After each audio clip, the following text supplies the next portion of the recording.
तो ये जो कल मैंने सिचुएशन पे डिस्कशन किया था, एलिवेटर एक्सेलरेटिंग इन अपवर्ड डायरेक्शन, इसका मैथमेटिकल एस्पेक्ट की बात करते हैं अभी। हमको ये पता है कि एलिवेटर जब ऊपर की तरफ जा रहा है, ठीक है, तो तुम्हारा जो रिएक्शन फोर्स है जो ऊपर की तरफ होता है उसकी डायरेक्शन में एक्सेलरेशन हो रहा है। अगर रिएक्शन फोर्स की डायरेक्शन में एक्सेलरेशन हो रहा है और रिएक्शन फोर्स का acceleration is equal and opposite to the acceleration due to gravity, तो मतलब लिफ्ट का एक्सेलरेशन और रिएक्शन फोर्स का एक्सेलरेशन ये ऐड हो जाएगा। मतलब अपवर्ड डायरेक्शन में एक्सेलरेशन ऐड हो जाएगा, मतलब अपवर्ड डायरेक्शन का एक्सेलरेशन बढ़ जाएगा। मतलब force is equal to mass into acceleration होता है। मास उतना ही रहेगा, एक्सेलरेशन बढ़ गया, मतलब अपवर्ड डायरेक्शन में फोर्स भी बढ़ जाएगा। अपवर्ड डायरेक्शन में फोर्स कौन सा होता है? Normal reaction force, which is shown by that pointer on the weighing scale. मतलब वो पॉइंटर अब ज्यादा वेट दिखाएगा। मतलब जब लिफ्ट ऊपर की तरफ एक्सेलरेट करता है तो तुम्हारा वेइंग स्केल का जो पॉइंटर है it points towards more weight, your weight becomes larger more. ठीक है, इसका एक यहाँ पे मैथमेटिकल डेरिवेशन दिखाया है, वो देख लो। So n minus M G is equal to M A not. इसका क्या मतलब है? n minus M G is equal to M A not. इसका मतलब है net force is equal to m into A not. So net force क्या है? Net force is the sum of all the forces acting on a body. तो नेट फोर्स जब ऊपर की तरफ लिफ्ट जा रही है तो कौन सा होता है? नेट फोर्स होता है n minus M G. N क्या है? Normal reaction force. और एम जी क्या है? वेट। क्या ज्यादा ही होगा, क्योंकि एक्सेलरेशन किसकी तरफ है? वो नॉर्मल रिएक्शन फोर्स की डायरेक्शन में। जिसकी डायरेक्शन में एक्सेलरेशन होता है, this acceleration is implicit, sorry explicit acceleration. Explicit मतलब जानबूझ के हमने बॉडी को ऊपर की तरफ एक्सेलरेट करवाया लिफ्ट में। ठीक है, we are making the body accelerate in upward direction. If we are making the body accelerate in upward direction, that means we are providing an extra acceleration in upward direction. And which force is acting in upward direction? Normal reaction force. So that force will increase now because it has got an added acceleration to it. So that will become a larger force. So n minus mg will be something which is m into a naught. What is a naught? A naught is the net acceleration. So n is equal to m bracket g plus a naught. So what is this g plus a naught? Net, sorry, this is the acceleration in upward direction, not net. Net is a naught. So this is the total acceleration in upward direction. How much is the total acceleration in downward direction? G. तो g plus a naught बड़ा है या g बड़ा है? g plus a naught. g plus a naught बड़ा है। तो अगर g प्लस ए नॉट बड़ा है, दैट मीन्स अपवर्ड डायरेक्शन में एक्सेलरेशन ज्यादा हो रहा है। इसका मतलब है कि नॉर्मल रिएक्शन फोर्स ज्यादा है और वो pointer will show larger value. ठीक है, ए नॉट लिफ्ट का अपवर्ड एक्सेलरेशन है, that is the extra acceleration we have provided, yes, provided by the lift to the passenger, ऐसे भी बोल सकते हैं। ठीक है, सो वहां आज काफी लोग आ रहे हैं यार। 4 तो इधर हो गए, 4 वहां पे हो गए, 5 हो गए एक्चुअली। यस, तो 5th वन, वेरी नाइस। अच्छा लगता है ऐसा क्लास भरा हुआ देख के। ओके, सो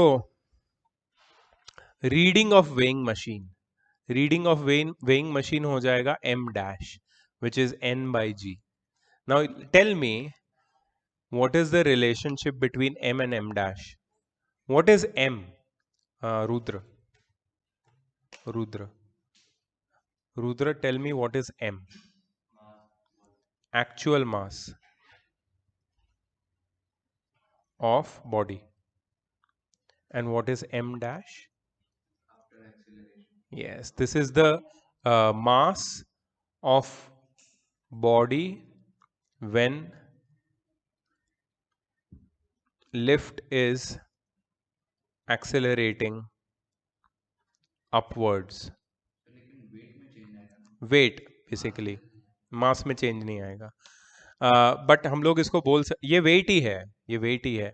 इसको reading of weighing machine, mass नहीं बोल सकते, weight, reading of weighing machine ज़्यादा ज़्यादा करेक्ट है।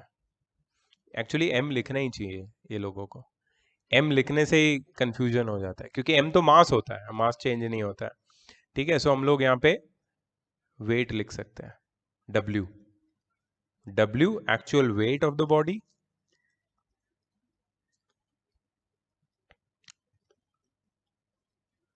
and W dash, that is weight of the body when the lift is accelerating upwards, W dash.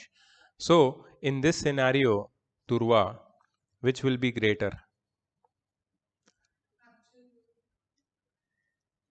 नहीं, ऊपर जाते टाइम ज्यादा वेट फील होता है, क्योंकि नेट एक्सेलरेशन अपवर्ड डायरेक्शन में है और एडेड एक्सेलरेशन अपवर्ड डायरेक्शन में है, इसलिए अपवर्ड मूवमेंट में, अपवर्ड एक्सेलरेशन में हमेशा बॉडी का वेट ज्यादा दिखाता है।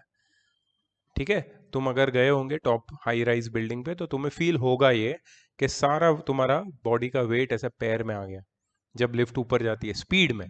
ये सिर्फ हाई स्पीड कैप्सूल लिफ्ट्स में होता है। कैप्सूल लिफ्ट पता है तुम्हें? हाँ, क्लोज होती है, ग्लास होता है पूरा, and it is not governed bye ropes alone, ropes होते हैं उसमें, but it is also governed bye there is a yeah, socket kind of a, there is a mechanism where there are rails and wheels arrangement on the wall, उस पे चलती है वो, तो वो हाई स्पीड लिफ्ट होती है, क्योंकि केबल इतने फास्ट टर्न नहीं कर सकते, तो वो रेल, वर्टिकल रेल और व्हील्स होते हैं, उस पे चलती है वो, उसमें तुम्हें ये फील होगा, नॉर्मल लिफ्ट में फील नहीं होगा। होता है अगर बहुत टॉल बिल्डिंग है तो हो भी सकता है। ठीक है, सो यहाँ जो m है ना उसकी जगह पे तुम क्या रीड करोगे? w। हाँ प्लीज मास मत ले लेना, बहुत गलती हो जाएगी। ठीक है, सो m डैश या w dash is equal to w times 1 plus a not by g। This is the actual, this is the apparent weight when the lift is accelerating upward। तुम ये सब फॉर्मूला नहीं याद रखना चाहते हो, कोई मेरे को बोलता है कि मेरे को नहीं याद रखना है ये, क्योंकि this is like more burden कि और एक फॉर्मूला भी लर्न करो इसके लिए। मेरे को अगर कॉन्सेप्ट समझ में आ गया तो मैं क्यों फॉर्मूला लर्न करूँ? तुम बनाओ ना अपना फॉर्मूला। तुम्हें अगर ये न्यूमेरिकल आता है तो तुम ये याद रखो कि जो एडेड एक्सेलरेशन है लिफ्ट का, उसको नॉर्मल रिएक्शन के साथ ऐड करना है जब लिफ्ट ऊपर जाती है, और फिर तुम कैलकुलेशंस कर सकते हो। हम करेंगे ऐसा कोई न्यूमेरिकल आएगा तो। ठीक है, so don't mug up these फॉर्मूले, ट्राई टू अंडरस्टैंड कि इसके पीछे क्या है। Okay, elevator accelerating in downward direction, तो अब एक्सेलरेशन कौन सी डायरेक्शन में? नीचे। Acceleration due to gravity already कौन सी डायरेक्शन में था, तो किसको बेनिफिट हुआ? हमारे वेट को, हमारे वेट को बेनिफिट हुआ, मतलब हमारा वेट नॉर्मल रिएक्शन से ज्यादा होगा। मतलब इस केस में हम mg माइनस एन लिखेंगे, n माइनस एम नहीं लिखेंगे ऊपर की तरह, mg माइनस एन लिखेंगे।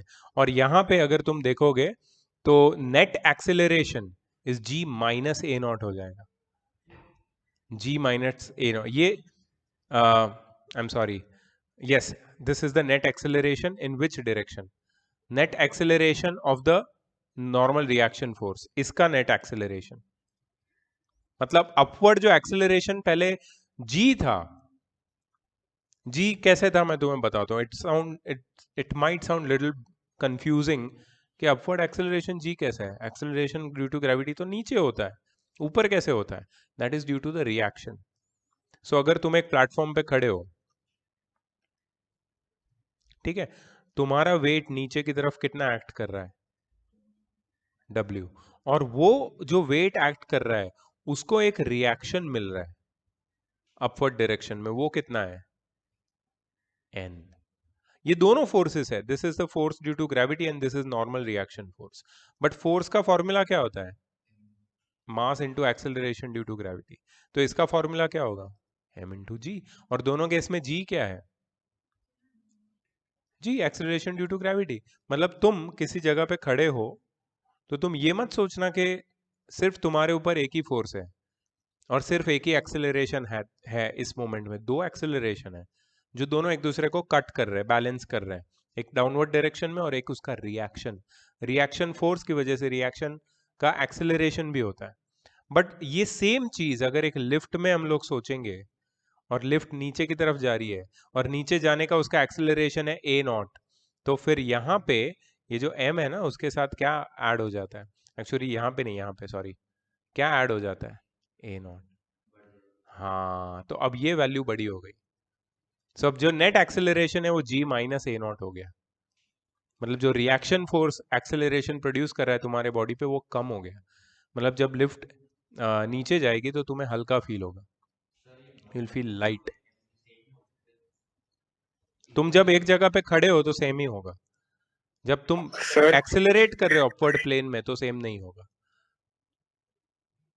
ठीक है, sir if a body is in free fall तो उस यस, पे नेट फोर्स क्या होगा? जीरो।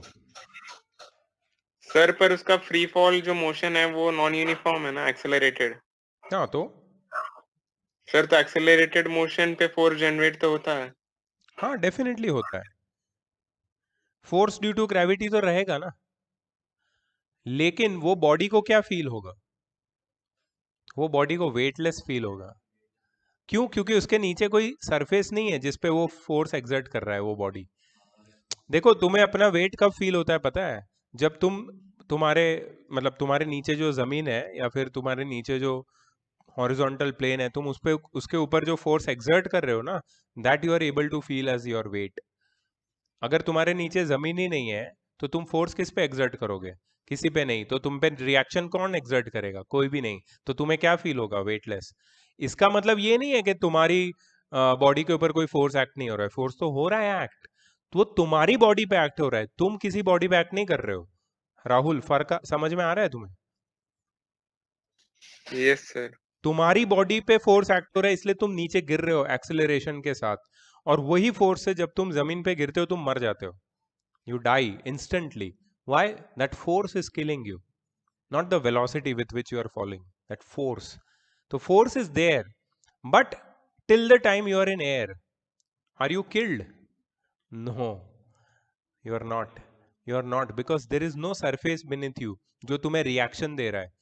और हाँ, और जब तक रिएक्शन नहीं होगा you will not feel the weight. Weight तभी फील होता है जब रिएक्शन होता है। तो स्पेस में वेट फील होता है क्या किसी को? स्पेस में रिएक्शन देने वाली सरफेस ही नहीं है, इसलिए लोग फ्लोट करते हैं। तो फोर्स होता है, डोंट थिंक कि स्पेस में फोर्स ड्यू टू ग्रेविटी नहीं होता, space due to force due to gravity. अब ये इसकी बात करते हैं। स्पेस में कोई भी बॉडी ड्रिफ्ट करती है, it does not stay steady static at a point, वो ड्रिफ्ट करती ही रहती है, क्योंकि कोई दूर दूर के ऑब्जेक्ट उसके ऊपर फोर्स एक्सर्ट कर रहा है, वो उसकी वैल्यू बहुत कम होती है, इसलिए ड्रिफ्टिंग होता है, फॉलिंग नहीं होता है। ड्रिफ्टिंग एंड फॉलिंग में बहुत फर्क है। Drifting is just going with the flow very slowly in random direction, because there are random vectors acting on your body in different direction which might drift you in any resultant direction. You are not actually falling in a single direction, you are covering a distance in 3 dimension. You might fall down and go right and go straight, ऐसा सब हो सकता है एक साथ। तो अगर तुम्हारे ऑर्थोगोनल कोऑर्डिनेट्स को देखा जाए तो तीनों चेंज होंगे, मतलब तुम एक साथ एक्स वाई और जेड तीनों डायरेक्शन में जाते हो स्पेस में, मतलब स्पेस में ऐसा नहीं है फोर्स नहीं है, but still you are not feeling any weight, you are exerting force and force is being exerted on you, but you are not feeling any weight because there is no surface over which is giving you that normal reaction. तो downward में हमेशा याद रखना, downward में क्या होता है, downward acceleration में net acceleration decreases for the normal reaction, net normal कम होता है, नॉर्मल रिएक्शन डिक्रीज हो जाता है, क्योंकि एडेड एक्सेलरेशन डाउनवर्ड हो जाता है, क्योंकि तुम नीचे जा रहे हो साथ में ग्रेविटी खींच भी रही है नीचे, तो इसलिए तुम्हारा जो नेट वेट है वो क्या होगा, डिक्रीज होगा। Exactly, W will be greater than W dash, right. Numerical आएगा, सीधा अप्लाई करना, ये कॉन्सेप्ट को वो सॉल्व हो जाएगा। ये सारे फॉर्मूला ठीक है, बट लर्न नहीं करना है अपने को। वैसे ही लर्न करने के लिए बहुत सारी चीज़ है। अच्छा, ये सेम चीज़ अगर मैंने स्प्रिंग बैलेंस के साथ किया, मैंने स्प्रिंग बैलेंस एलिवेटर में लेके गया, स्प्रिंग बैलेंस के साथ मैंने एक वेट अटैच किया और मैं खड़ा हूं वहां पे, तो क्या होगा? सेम चीज होगी, सेम चीज। तो चाहे तुम स्प्रिंग बैलेंस पे एक्सपेरिमेंट करो, जो एक रिजिड सपोर्ट या तुम्हारे हाथ से स्टेडी हैंग हो रहा है, या फिर तुम वेइंग स्केल के साथ एक्सपेरिमेंट करो, exactly forces are always there, reaction is still there. मैंने जब स्प्रिंग बैलेंस की बात की थी तो मैंने बताया था कि वो जो वेट है वो स्ट्रिंग के ऊपर फोर्स एक्सर्ट कर रहा है, स्ट्रिंग स्प्रिंग के ऊपर फोर्स एक्सर्ट, ये सारे रिएक्शन फोर्सेस है। Whether it is tension force, normal reaction force, forces are forces. Forces होंगे तो एक्सेलरेशन होगा, मूवमेंट होगा तो एक्सेलरेशन ऐड या डिक्रीज होगा, और उसकी वजह से वो नेट फोर्स एक्ट करेगा, और उसकी वजह से वेट में चेंजेस दिखेंगे when you are in a lift और वेर एवर। ठीक है, क्लियर है ये अभी? ठीक है, देखो। यहाँ पे वो फ्री फॉल वाली बात भी बताई है। If elevator is moving in downward direction with acceleration equal to g, मतलब फ्री फॉल कर रहा है एलिवेटर, टूट गया, नीचे गिर रहा है, then the apparent weight will be, apparent, apparent, apparent मतलब तुम्हें फील होगा, apparent weight will be N bracket M G minus A not. अब ए नॉट तो जी से इक्वल हो गया, तो जीरो हो जाएगा।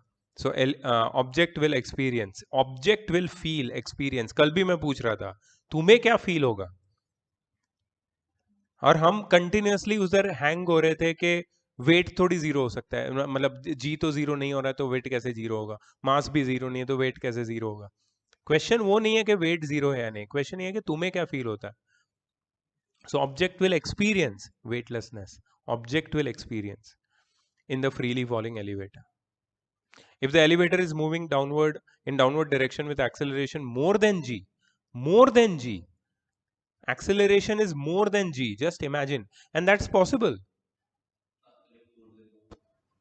लिफ्ट छोड़ दो, राइड तुम्हारी क्या नाम है, इमेजिका, एसएल वर्ल्ड, इसमें बहुत सारी राइड्स होती है। They make you accelerate in downward direction. हाँ, तो जो भी होगा, मैंने तो अभी तक एक्सपीरियंस नहीं किया, I would soon go when my son grows up, but मैंने अभी तक एक्सपीरियंस नहीं किया ऐसा कोई है वहां पे। बट अगर ऐसा होता है, और ऐसे बहुत सारे ऐसे थीम पार्क में ऐसे राइड्स होते हैं which make you accelerate in downward direction, जब तुम डेलिबरेट एक्सेलरेशन करते हो नीचे डाउनवर्ड डायरेक्शन में, उसकी क्वांटिटी जी से ज्यादा भी हो सकती है, तो तब क्या होगा? तब तुम्हारा वेट जीरो नहीं होगा, नेगेटिव होगा, because you will fly upwards. तो तुम हाँ एग्जैक्टली exactly, तुम सीट से ऊपर, और तुम्हारे ऊपर जो वो ये रहता है ना गार्ड या जो भी है, तुम उससे चिपक जाते हो, और तुम्हें यहाँ पे पेन होता है, actually you feel that that is getting inside you. Why? Because you are flying up, because g is more now in the downward direction. So the object will have negative weight and will rise to the ceiling of the elevator, will rise to the ceiling of the elevator.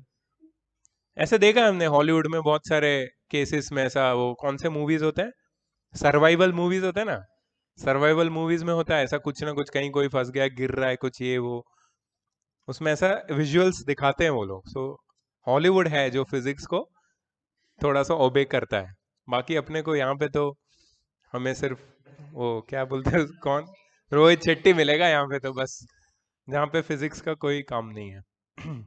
N elevator with zero acceleration, तो elevator गिर रहा है, zero acceleration, apparent weight is equal to actual weight. What do you mean by zero acceleration? नहीं, नहीं, rest पे नहीं है। हाँ, उसकी स्पीड यूनिफॉर्म है, उसका एक्सेलरेशन नहीं हो रहा है, उसकी स्पीड यूनिफॉर्म है, तो मतलब एक्चुअल वेट और अपेरेंट वेट सेम हो। हम्म, कोई फर्क नहीं होगा। तुम नॉर्मल ग्राउंड में खड़े खड़े रहो, या ऐसी कोई लिफ्ट में जो जीरो एक्सेलरेशन से मूव कर रहा है या यूनिफॉर्म मोशन से, तो सेम वेट दिखाए।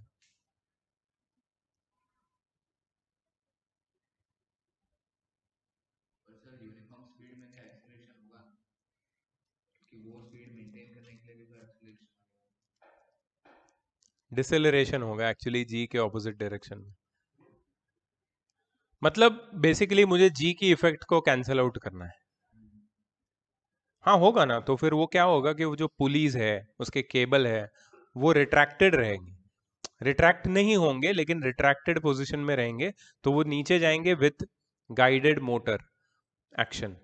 They will not just let it go or take help of gravity in any way to go down. They will be guided by the speed generated by that motor or nothing else. So वो uniform हो जाएगा फिर। But that will happen only for a short period of time because as soon as a floor comes, it has to slow down. तो फिर wait में fluctuation आएगा। चलो ये ट्राई कर सकते हैं, अब इतने नॉलेज से तो कर ही सकते हैं।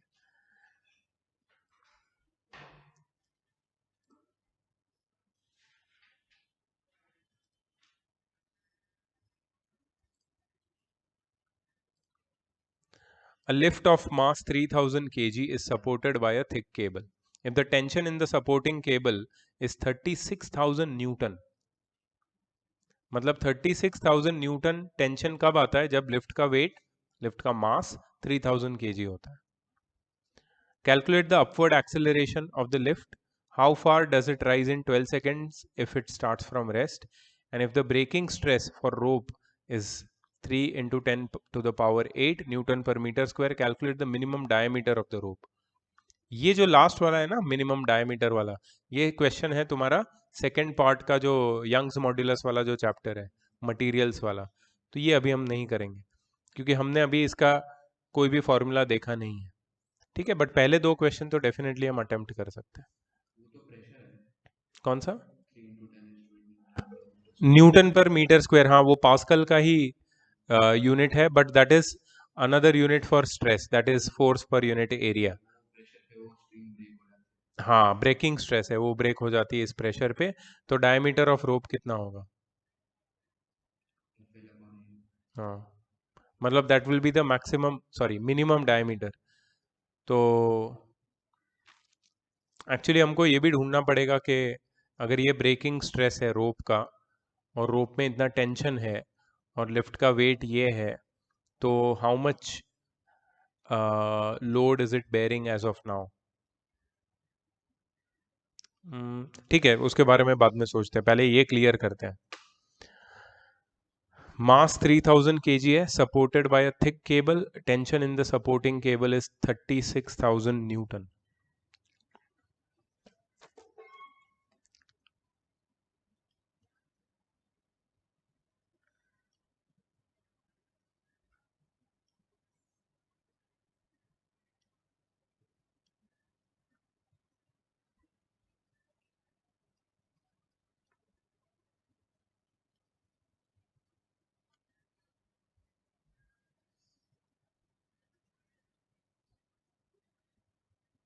जी कितना लिया नहीं, कितना लेना नहीं बोला है ना, 10 ले लेते हैं।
हेलो।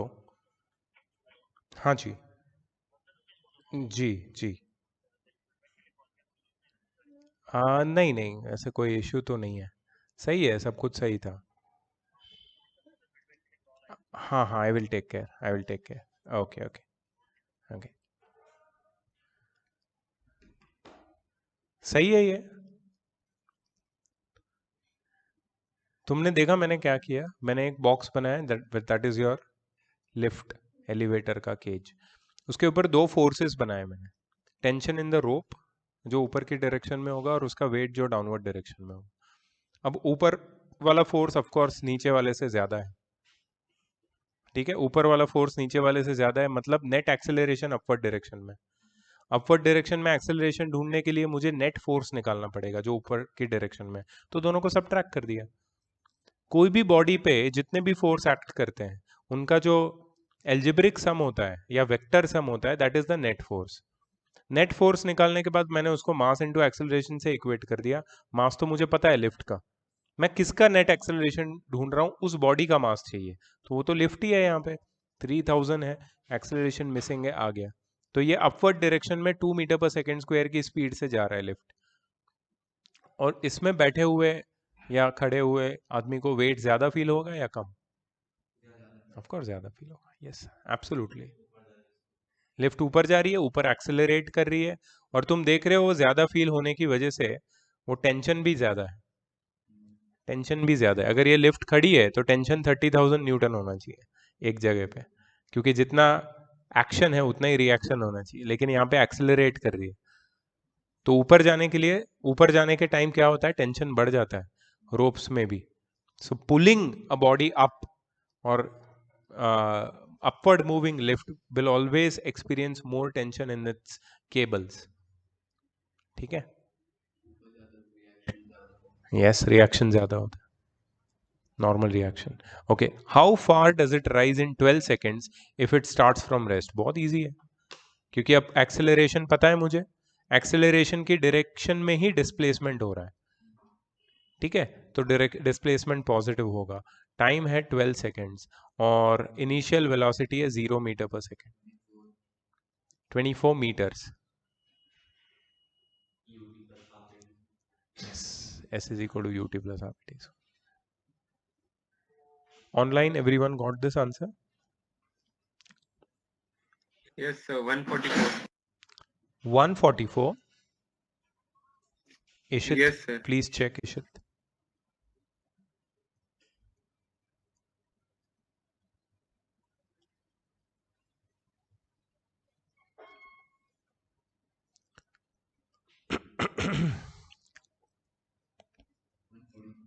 वन 144, ठीक है, इजी। चलो नेक्स्ट में जाते हैं, देखते हैं।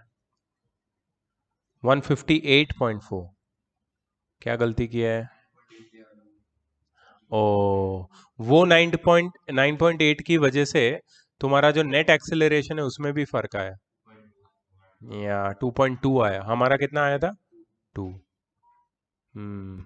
और उसकी वजह से हमारे यहाँ पे पूरे चेंज हो गया, लेकिन काफी बड़ा चेंज हो गया नहीं? Ut plus half at square, हाँ, half into 2 into 12 square, correct. So वो जी की वजह से हुआ है अपना ये गलती, लेकिन काफी फर्क है, सिग्निफिकेंट है काफी। एक तो हमारा यहाँ पे फर्क आया, और फिर अब वो ऐड हो गया ना, मल्टीप्लाई हुआ है, तो उधर और फर्क आया।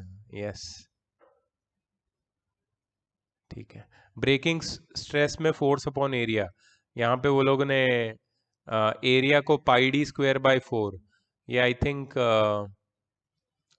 एरिया का ही फॉर्मूला है सर्कुलर इसका, तो फिर वो लोगों ने डी स्क्वायर की वैल्यू निकाली है, which is around the what ever 1.24 centimetre diameter होगा। जी, उसमें पहले वाले में 9.8 लिया है, इसलिए फर्क आ रहा है, ठीक है, मेथड सही है अपना। हम्म।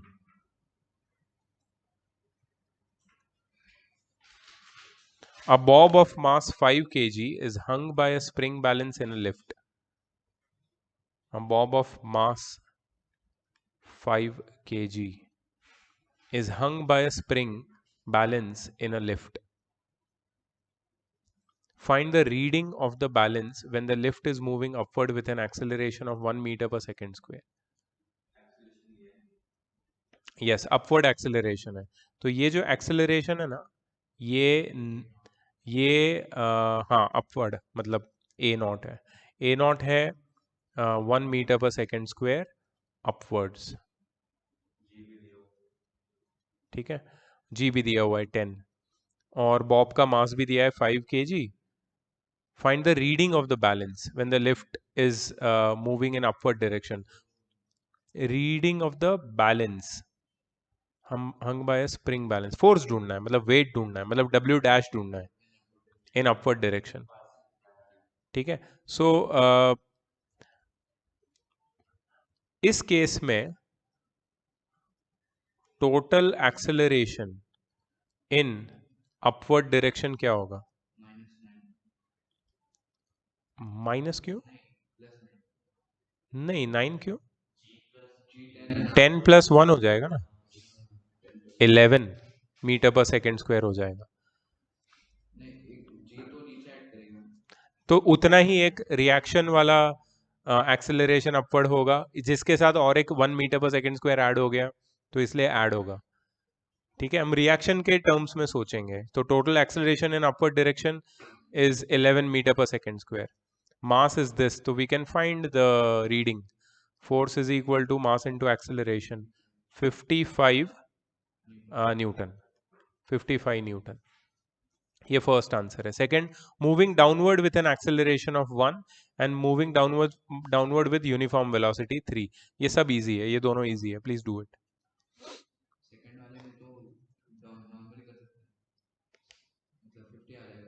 10 माइनस, हाँ थर्ड वाले में तो उतना ही रहेगा फोर्स 50. फोर्थ सेकंड वाले में क्या करेंगे? 10 माइनस 1 हो जाएगा 9 और 9 इंटू 5 45 हो जाएगा. ठीक है. चेक करे चेक.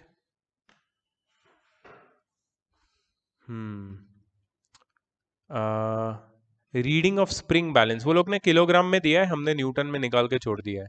वैसे स्प्रिंग बैलेंस में मैंने बोला ना कैलिब्रेशन होता है, वो केजी में दिखाता है.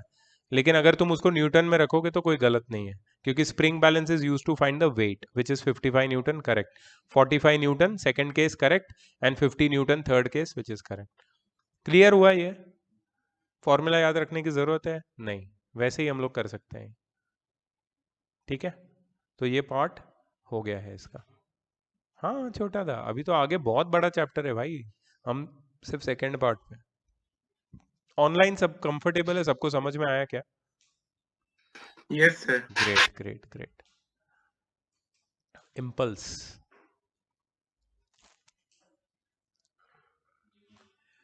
कभी कभी ऐसा होता है कि कोई बहुत बड़ा फोर्स एक बहुत छोटे टाइम इंटरवल के लिए एक बॉडी पे एक्ट करता है और उसका जो लीनियर मोमेंटम है उसमें एक सिग्निफिकेंट चेंज प्रोड्यूस करता है. जैसे when you hit carpet with a stick. When you hit a carpet with a stick, तुम क्या कर रहे हो?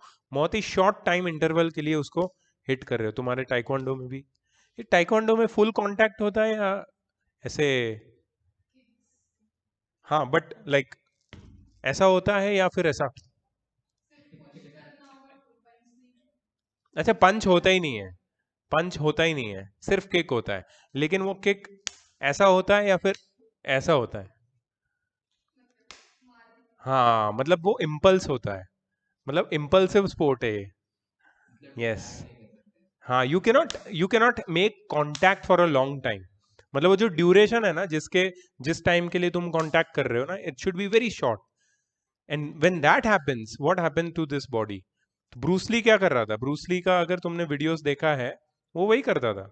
उसका बहुत शॉर्ट ऐसा इम्पल्सिव कांटेक्ट होता था, और वो इम्पल्सिव कांटेक्ट से वो सामने वाला बंदा, अगर तुमने वो पुराना ब्लैक एंड व्हाइट वीडियो देखा है तो वो पूरा ऐसा पीछे चला जाता था.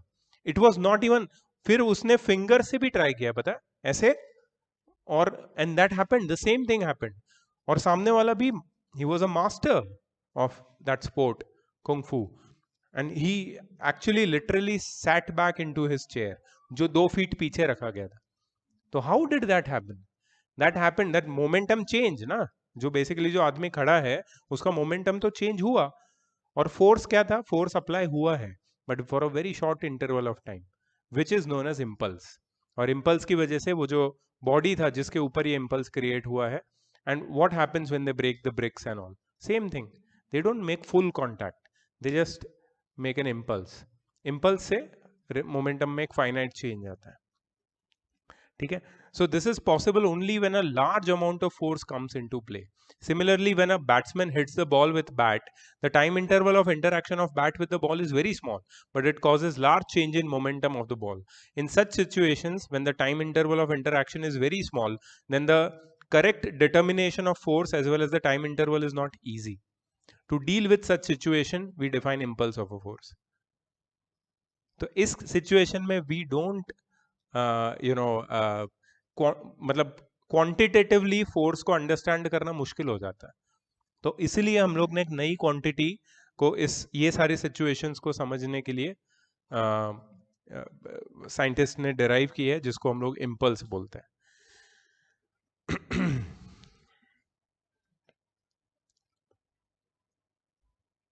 यहाँ पे फिर से उसके ही बारे में बोला है, the forces which involve actions like hitting, diving, catching, and kicking, etc., act for very short time and change from 0 to maximum and back to 0 in a very short time. These forces cannot be measured since they are impulsive in nature. Impulsive behavior पता है तुम्हें? People have impulsive behavior. Impulsive मतलब अचानक से गुस्सा हो जाता है और अचानक से ठंडे भी हो जाते हैं। हाँ, short tempered are impulsive, short tempered people, ठीक है? तो these kind of impulse means you can not gauge कि कब हो गया ये सब। सो इम्पल्सिव फोर्स के बारे में भी ऐसा है कि कब ये हिट हुआ और कितना हुआ, और फोर्स मैक्सिमम भी था और अभी जीरो भी हो गया अचानक। So that's a very force which is acting for a very short period of time, और उनका जो इफेक्ट मेजर हम करते हैं that is with the help of as impulse, you can say. Concept of impulse of a force is defined for situations where large amount of force acts for a very brief period of time, but its applicability is valid for longer durations also. Impulse of a force is defined as average force multiplied with the time interval for which it acts on an object. So from the above equation, we can see that impulse is a vector quantity and its direction is same as that of force. Magnitude of impulse is average magnitude of force multiplied with the time interval for which it acts. So Newton का second law of motion है, उसको हम लोग use कर सकते हैं। हमने पहले ही लिखा था कि F is equal to delta P by delta T, rate of change of momentum से डायरेक्टली प्रोपोर्शनल होता है फोर्स। तो डेल्टा टी को वो साइड लेके जाओ, force acting for a very small amount of time, which gives delta p, that is a greater or significant change in momentum. So we get I, that is impulse, which is delta t, and F delta t is also I or delta p. So I is equal to F delta t. इसको compare कर सकते हैं. So I is also equal to P2 minus P1, that is initial momentum, sorry, final momentum minus initial momentum. So we can see that impulse is equal to the change in linear momentum of a body or system. This is known as impulse momentum theorem. Impulse momentum theorem is impulse is equal to the change in momentum of a body or a system. Change in momentum, difference in momentum को impulse बोलते हैं हम लोग. SI unit क्या है इसका? देखो, impulse में यहाँ पे momentum है, मतलब SI यूनिट किसका लगेगा? मोमेंटम का, मतलब kg metre per second. Impulse का भी SI unit kg metre per second है. और उसका dimensional formula is same as momentum का.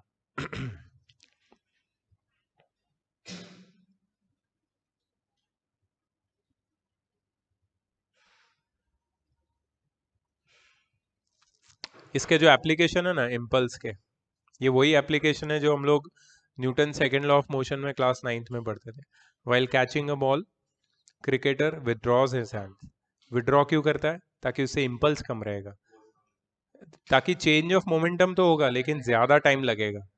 हाँ, तो ज्यादा टाइम में अगर मोमेंटम चेंज हो रहा है तो rate of change of momentum increase होगा, सॉरी डिक्रीज होगा, और फोर्स भी डिक्रीज होगा, तो हर्ट नहीं होगा. सो ये सब इम्पल्स से रिलेटेड है. Impulse will be less basically.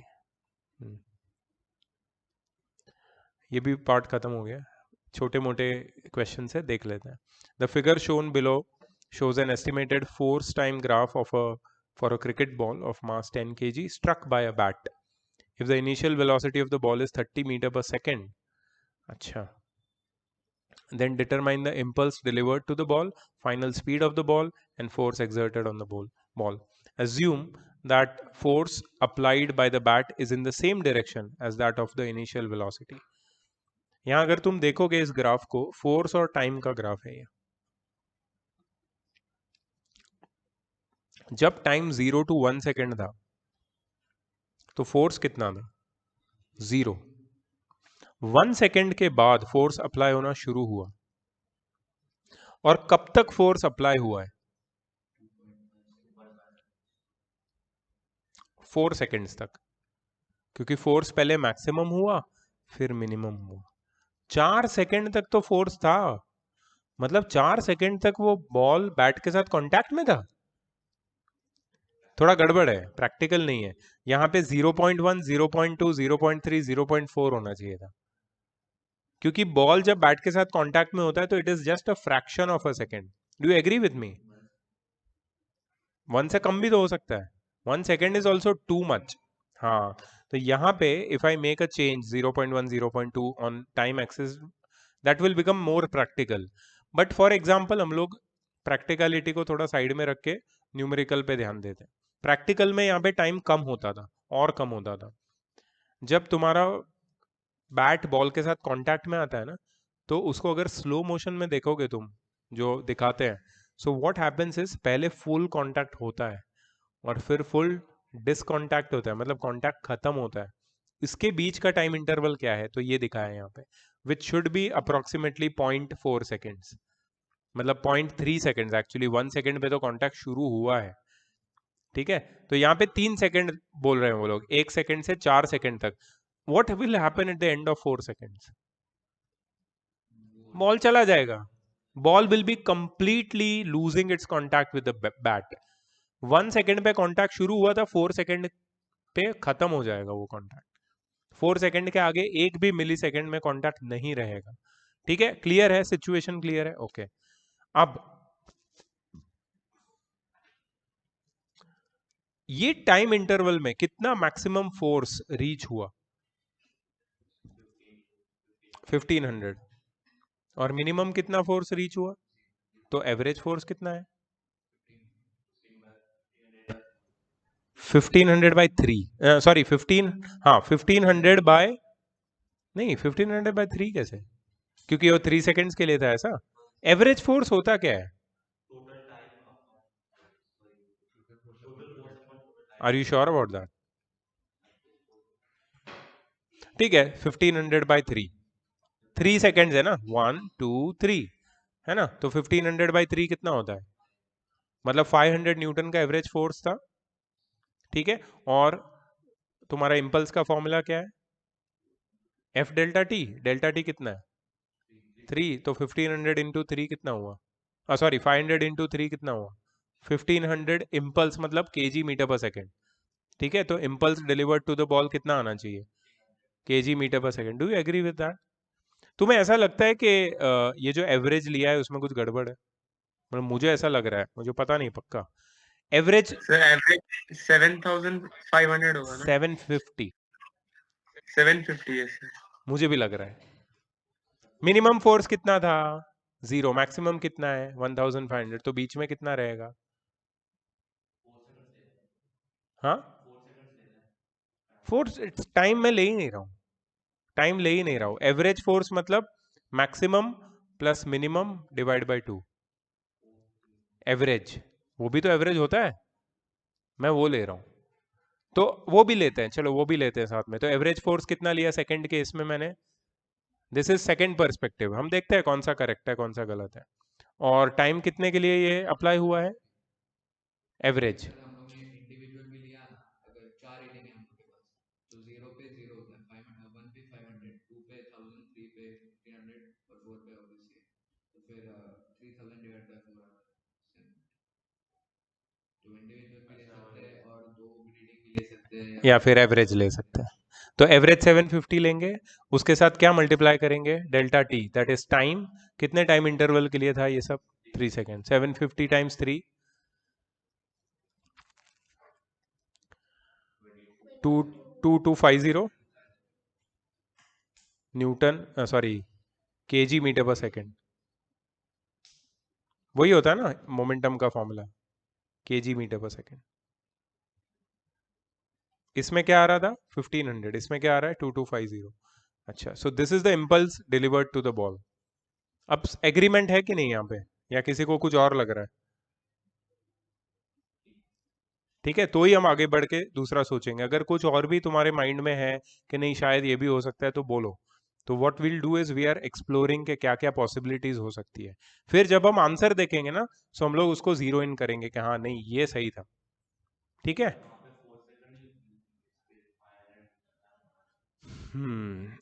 ये है, ये मैं जो तू बोल रहा है ना, that is force per unit time है, और ये एवरेज फोर्स है। वो लोग ने फॉर्मूला में एवरेज फोर्स बोला था, फोर्स पर यूनिट टाइम नहीं बोला था। Average is minimum plus maximum divide by 2, average, इसलिए मैं ले रहा हूं। और उसने क्या किया है इशित ने, कि हर एक सेकंड में कितना फोर्स था सबको ऐड करके डिवाइड बाय टोटल टाइम, तो सेम उसमें भी 750 आता है, मतलब that is okay. Final speed of the ball कैसे, मतलब कैसे ढूंढेंगे? बैट से कॉन्टैक्ट से छूने के 4 सेकंड के बाद। मेरे को बताओ पी कितना होता है, यू एग्री? पी इतना होता है। पी कितना डिलीवर हुआ, मास कितना है, कितना वेलोसिटी होगा final, 225 metre per second. Huge man, practical है, you are into cricket, you know it. मतलब ऐसा रहता है ना स्पीड, ये दिखाते भी है शायद आईपीएल में। 140 से मैक्सिमम। वो तो किलोमीटर पर आवर होता है, वो किलोमीटर पर आवर से बॉल डिलीवर होता है। डिलीवर होता है, बट हिट तो उससे भी ज्यादा होता है, उससे ज्यादा ही होता है। ठीक है ना, चल ठीक है, अभी तक अभी के लिए रख देते हैं। Force exerted on the ball, force exerted on the ball, हाँ by the bat, force exerted पर on the ball.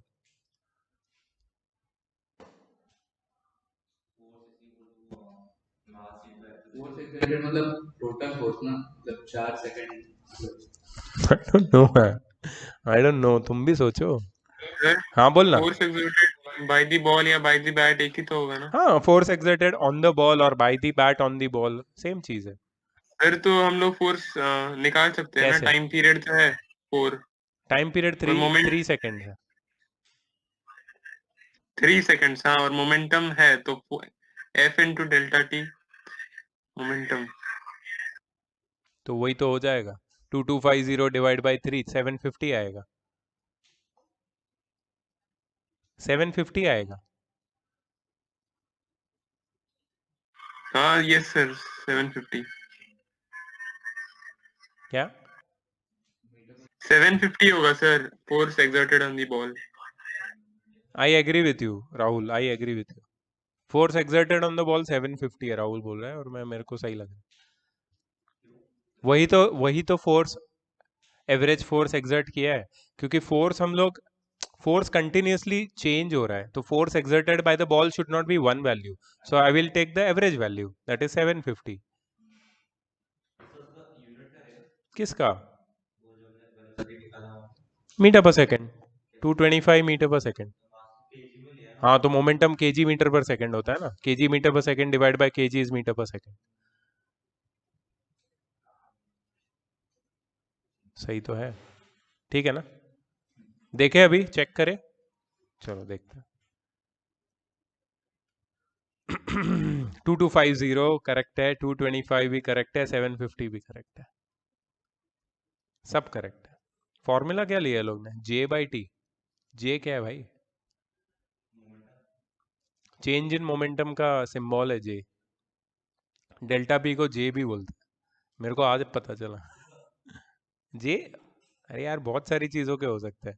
Joule SI unit है, उसका सिंबल भी जे है, और चेंज इन मोमेंटम क्वांटिटी है, उसका सिंबल भी जे है। क्वांटिटी और इसमें सेम सिंबल होते हैं तो वही होते ही है, होते ही है, बहुत सारे होते हैं, वो क्वांटिटीज में सेम सिंबल बहुत बार होता है। ठीक है, आइडिया करेक्ट लगा, हमारे सारे आइडिया करेक्ट थे, 750 वाला भी सही था। वो लोग ने देखो क्या किया है, impulse is area of triangle X Y Z, क्योंकि फोर्स और टाइम का जो एरिया है वो क्या होता है, area under the graph, that is their product ना, वैसे भी ले सकते हैं।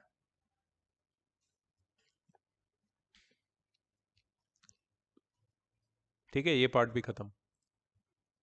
नेक्स्ट,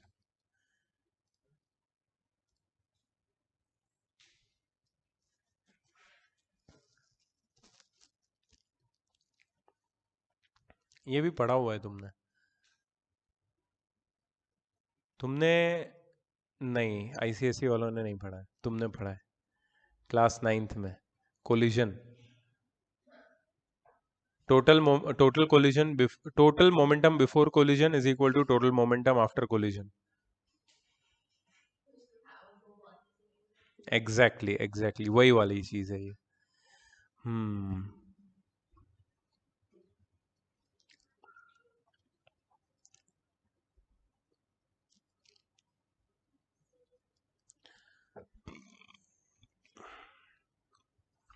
ये जो स्टेटमेंट है, ये कौन से लॉ का है ये स्टेटमेंट?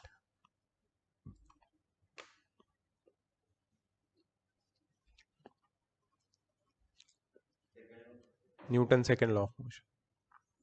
मतलब जब जब फोर्स एक्ट करेगा तो rate of change in momentum होगा विथ रिस्पेक्ट टू टाइम। अगर फोर्स जीरो होगा तो, if there is a body or system of bodies and net external force acting on them is zero, then what?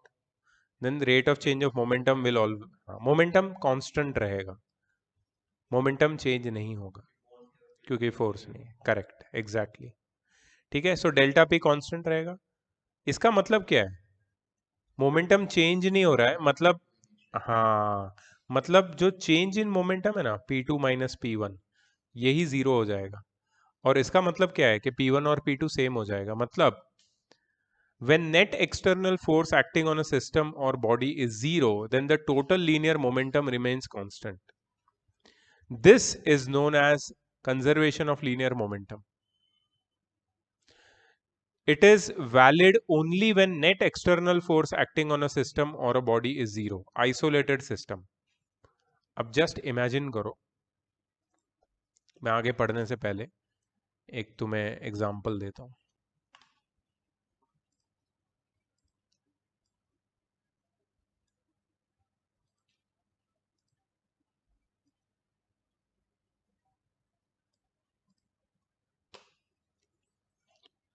ठीक है, ये दो bodies है एक हॉरिजॉन्टल प्लेन पे। These bodies are supposed to collide with each other. इसका मास है m1 और इसकी वेलोसिटी है v1। इसका मास है m2 और वेलोसिटी है v2। ये दोनों एक दूसरे की तरफ बढ़ रहे हैं। ठीक है, ये दोनों जब कोलाइड करेंगे एक दूसरे को तो क्या होगा? नहीं, वो मत बताओ। What is this? और व्हाट इज दिस?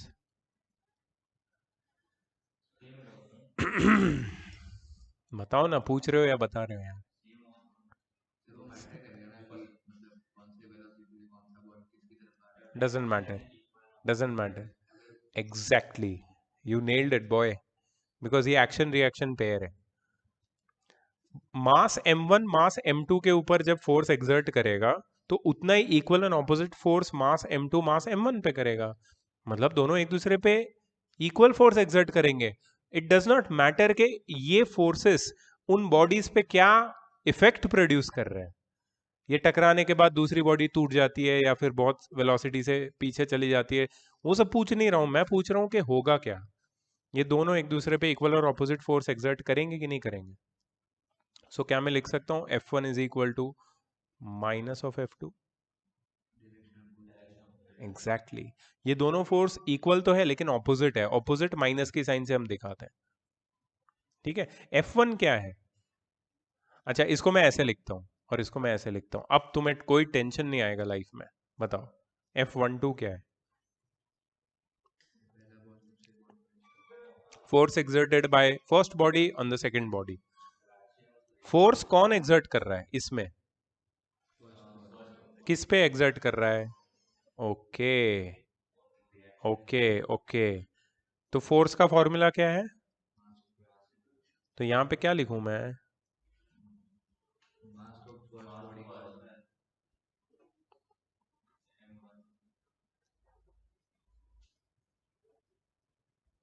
मुझे एक बात बताओ, कोई बॉडी नीचे गिरती है तो उस पर कौन फोर्स एक्सर्ट कर रहा है?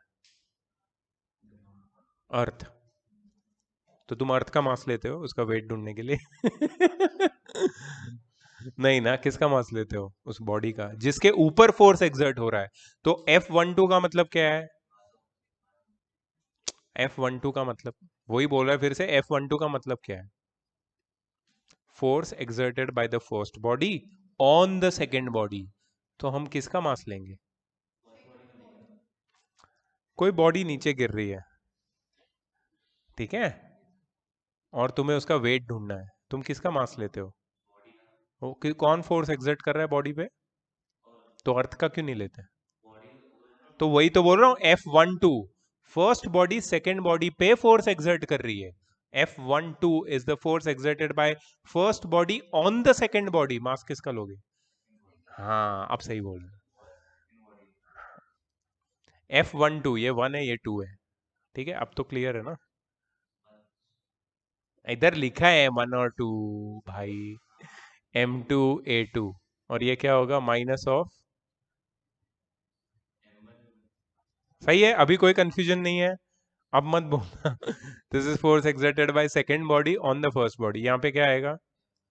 ओके चलो ये भी सही है। अब एक्सेलरेशन की बात करते हैं। A2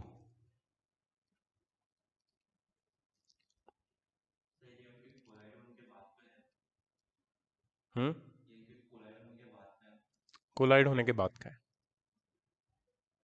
एक्सेलरेशन की बात करते हैं। क्या होता है acceleration? rate of change of velocity, that is A2 will be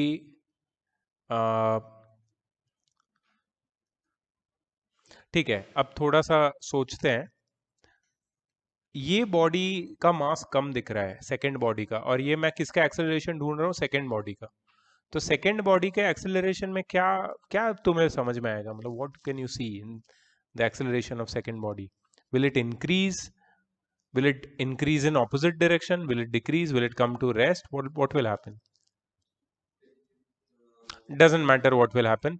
Can I write v1 minus u1 by t? Can I write? है ना, ये v1 u1 क्या है? उसकी इनिशियल और फाइनल वेलोसिटी, राइट? कुछ भी हो सकता है वो। अच्छा यहाँ पे क्या लिख सकता हूँ? माइनस ऑफ m1 टाइम्स क्या लिखूं? यहाँ पे 2 आएगा, सॉरी आई एम सॉरी। हाँ यहाँ पे क्या आएगा? v1 minus u1 bye t। Okay, अब इसको कैसे सिंप्लीफाई करेंगे? टी टी पहले ही काट दूंगा मैं। क्यों टी काटा मैंने? दोनों सेम टाइम के लिए कांटेक्ट में थे, मतलब दोनों ने एक दूसरे के जब ऊपर फोर्स एक्सर्ट किया तो that was for the same time interval. m2 v2 minus m2 u2 is equal to minus m1 v1 plus m1 u1। Agree और नॉट? ठीक है, अच्छा so m2 v2 plus m1 v1 is equal to m2 u2 plus m1 u1। agree or not? Can you tell me what is this? What is this?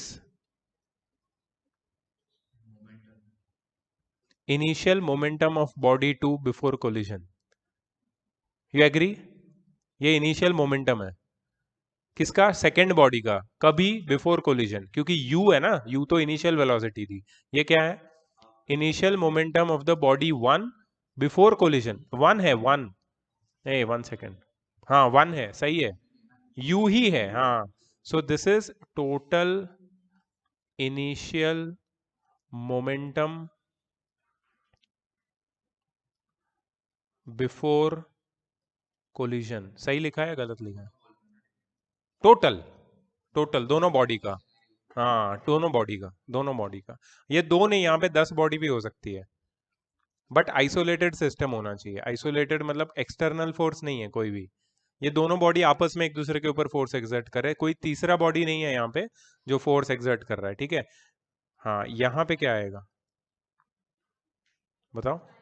Total final momentum after collision. Agree? मतलब क्या हुआ? Newton third law of motion से हमने और एक चीज prove की, law of conservation of momentum. हाँ, there is no change in momentum if the external force is zero on an isolated system. और उसको सबसे बेस्ट वे है प्रूव करने का कोलिजन। जब दो बॉडी कोलाइड करती है तो उनका टोटल मोमेंटम बिफोर कोलिजन और total momentum after collision same रहता है। अब जस्ट इमेजिन तुम्हें दिया है m1 m2, v1 दिया है तुम्हें, v2 ढूंढना है। ढूंढ सकते हो कि नहीं? आराम से ढूंढ सकते हैं, इसमें से वैल्यूज तो डालनी है आपको फॉर्मूला से। This is conservation of momentum, जो 9th में तुम्हारे बुक में था। कौन सा यही तो था एक्सपेरिमेंट, तो अभी समझ में आया? तुम 9th में नहीं थे ना मेरे पास, इसकी वजह से। हाँ हाँ 100%। ये सब जो मैंने, गले में दर्द हो रहा है मेरे, वही सब लिखा है यहाँ पे।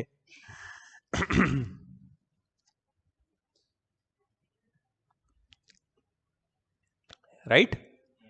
वही चीज आई ना एंड में, मैंने वो स्फीयर लेके बताया, उन्होंने थियोरेटिकली एक्सप्लेन किया।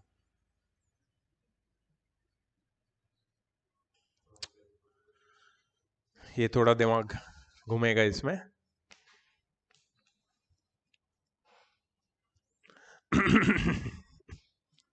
बहुत बोलना पड़ता है यार।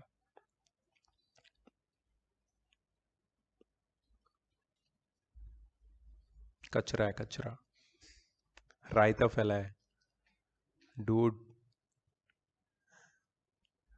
करना ही पड़ेगा। एक एक, वन एट ए टाइम यार, वन एट ए टाइम। पहले ये वाला समझ लेते हैं, स्टोरी बना के। कुछ भी करो, देखो थियरी को साथ में लेके चलना ही पड़ेगा। अगर थियरी को ऐसे छोड़ दिया पीछे और फिर हम सिर्फ न्यूमेरिकल या फिर फॉर्मूले पे फोकस करके दिमाग लगाने गए तो कुछ ना कुछ मिस कर देंगे। And I accept with my whole heart that I don't know everything from this. ठीक है, मुझे पता है, I know bits and pieces of the story, but this is a new text book for me. मैं last time जो text book से पढ़ा रहा था वो ये नहीं है, ये नई टेक्स्ट बुक है, और इसका जो प्रेजेंटेशन है ना, इट्स मच बेटर।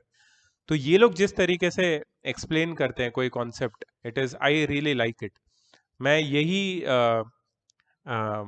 पब्लिकेशन की बुक में 12th के लिए भी यूज कर रहा हूँ, और उनका काफ़ी सिलेबस हो गया है। And then I know now कि this is much competitive book. Means अगर तुम्हें रियली डेप्थ में जाना है किसी कॉन्सेप्ट में, तो ये लोग वो सारा इंफॉर्मेशन प्रोवाइड करता है। So we have to, in this case ये वेरिएबल मास सिस्टम जो है थोड़ा सा हटके है, इसको थोड़ा हमें डिटेल में समझना पड़ेगा। रॉकेट प्रपल्शन, पहले तो बताओ रॉकेट में होता क्या है जब रॉकेट प्रोपेल करता है? प्रोपेल मतलब आगे बढ़ता है। वो जेट उसके नीचे होते हैं जो उसको अपवर्ड डायरेक्शन में। Very good. एक्सेलरेट होता है, और क्या होता है? मेरे को बताओ, रॉकेट का एक्सेलरेशन या प्रपल्शन और एक कार का प्रपल्शन, उन दोनों में कोई फर्क है या सेम है? हाँ, डायरेक्शन को छोड़ के और कुछ ज्यादा होता है, वो भी, और कुछ? दोनों के मासेस के बारे में सोचो, वो भी पता है, और कुछ? एक रॉकेट स्पेस में प्रोपेल कर रहा है, एक कार रोड पे चल रही है, मास के बारे में कुछ बता सकते हो? और कुछ बता सकते हो? मास के बारे में कुछ बता सकते हो? मैं उधर ही घूमता रहूंगा, तुम जब तक सोचोगे नहीं कि तुम अपने दिमाग पे जोर नहीं डालते, तुम मेरे से आंसर चाहते हो, मैं वो दूंगा नहीं तुमको। मास के बारे में कुछ बता सकते हो? अच्छा, रॉकेट में क्या होता है? फ्यूल होता है अंदर।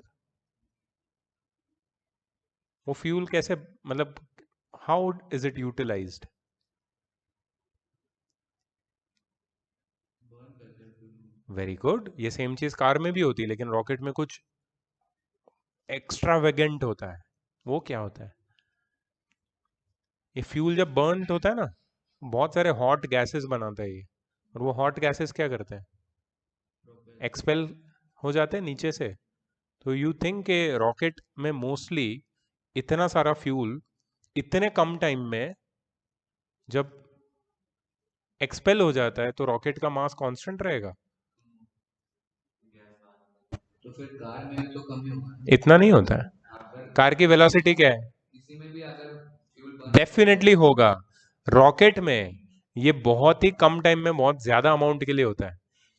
रॉकेट को अगर अर्थ की सरफेस को छोड़ना है ना, तो उसकी, तुमने पढ़ा ही होगा ग्रेविटेशन में, एस्केप वेलोसिटी कितनी होती है? 8 किलोमीटर पर सेकेंड। 8 किलोमीटर पर सेकेंड, कार का कोई कंपैरिजन ही नहीं है। मतलब रॉकेट को अपनी टैंक कितनी ज्यादा अमाउंट से कितने कम टाइम में खाली करनी पड़ेगी, सारा फ्यूल उसको यूटिलाइज करके पावर जनरेट करके वो फ्यूल के जो गैसेस रिलीज हो रहे हैं उसको एक्सपेल करना पड़ेगा, तब वो आगे बढ़ेगा। अब मुझे बताओ कि अगर रॉकेट फॉरवर्ड डायरेक्शन में प्रोपेल हो रहा है और उसका मास भी साथ में कम हो रहा है, तो उसके एक्सेलरेशन पे क्या इफेक्ट होगा? जब मास कम होता जाएगा तब एक्सीलरेशन बढ़ेगा ना। मतलब वो और स्पीड गेन करेगा। मतलब यहां पे हम जो रॉकेट की बात करते हैं और कार की बात करते हैं, तो rocket in a much greater sense is a variable mass system, क्योंकि यहाँ पे मास चेंज हो रहा है। हम कोई भी ऐसा एग्जाम्पल नहीं देखते हैं जिसमें मास चेंज हो रहा है। Force is equal to mass into acceleration, हम सब ने पढ़ा। और यहाँ पे कोई भी ऐसा केस नहीं था जिसमें मास चेंज हो रहा है, चाहे वो कार का केस हो, बाइसिकल का केस हो, ट्रक का केस हो। नॉर्मल सिचुएशन में कभी भी ऐसा सिचुएशन नहीं आता है कि मास कम हो जाता है।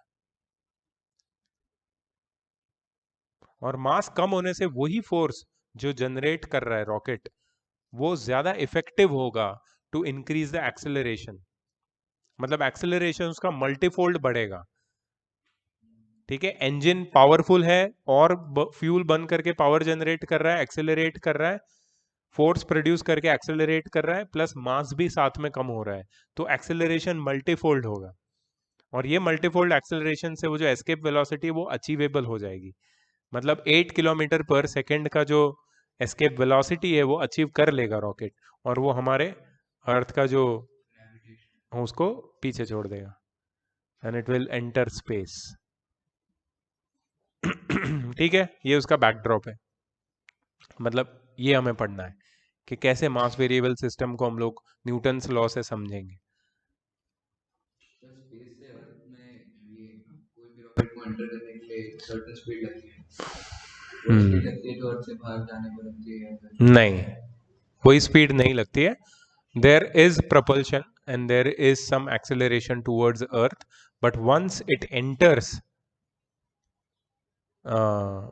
the, you can say, field of gravity of earth, it has to decelerate. Otherwise क्या होगा कि acceleration due to gravity plus उसका एक्सेलरेशन ऐड होके वो बर्न हो जाएगा। होते भी है बर्न बहुत सारे रॉकेट जब एंटर करते हैं। So they need to accelerate in such a way that it is not only acceleration in terms to enter the gravitational field, it is also acceleration in the sense to reach at a certain point on the surface of earth। क्योंकि अर्थ की surface पे ऐसी बहुत सारी जगह पे जहां पे वो रॉकेट नहीं जाना चाहता। साउथ कोरिया जाना चाहता है क्या कोई रॉकेट? नहीं जाना चाहता। हाँ sorry, north Korea, I am sorry for that. हाँ जस्ट अ मोमेंट, एक मिनट रुक जाओ। One good example for variable mass system in the case of rocket we know that the fuel is burnt continuously inside the rocket, and due to high pressure developed, gases formed are ejected out of the nozzle of the rocket with great speed. We can understand that force will be applied by the rocket to eject the burning gases in backward direction, and thus in return gases will apply force on the rocket in the forward direction according to Newton's third law of motion. So this is the first case of application of force on the rocket, that is the reaction of ejected gases in forward direction, which will help the rocket to propel forward. Thrust developed by this way drives the rocket in forward direction. Here a large quantity of fuel stored in the rocket is burnt, and thus there is a continuous decrease in mass of the system due to continuous ejection of the burning gases in the backward direction. Here the velocity which burning gases are being ejected with respect to rocket is an important factor. Another important factor is the rate at which fuel is burnt. Hence, mass of the fuel burnt in unit time. Rate at which fuel is burnt should be very high. The speed with which the burnt fuel, the gases of the burnt fuel are ejected from the nozzle at the bottom of the rocket should be very high. Only these things will propel rocket in the forward direction with a great velocity. Yes, क्योंकि height पे जाके acceleration due to gravity भी decrease होता है और मास भी उसका कम हो गया है, तो अभी उसको अपने ग्रेविटेशनल फील्ड को लीव करने में इतना डिफिकल्टी नहीं होगा. मतलब उसका आइडिया है कि G0 पे पहुंचना है, दैट इज कंप्लीटली स्पेस, जहाँ पे G0 हो गया है. दैट इज, मुझे उसका ये भी पता था कितना किलोमीटर है, I forgot. Anyways, so here we are considering the case of one dimensional motion, and let x axis denote the direction of motion of system. Actually ये y होता है, but हम x भी consider कर सकते हैं, but ये जो direction है वो unidirectional, मतलब one dimensional system है, ताकि कोई complication ना रहे. In this case we are assuming that a constant force F external acts on the system along the positive direction. F external हमेशा throughout है, देखो हर एक में, ठीक है. For example, when rocket is fired upward, then we know that gravitational pull of earth is also acting on the rocket, although it acts opposite to the motion of rocket. But in general we are assuming constant external force in the direction of motion, which is assumed as positive direction of x-axis. Let m naught be the mass of the system at the time equal to 0, and let the initial velocity of the system be 0. ये तुम्हारा case 1 है, the first figure. Time 0, m naught is the mass, initial mass, F external, which is acting on the rocket, which is propelling the rocket in the positive x direction.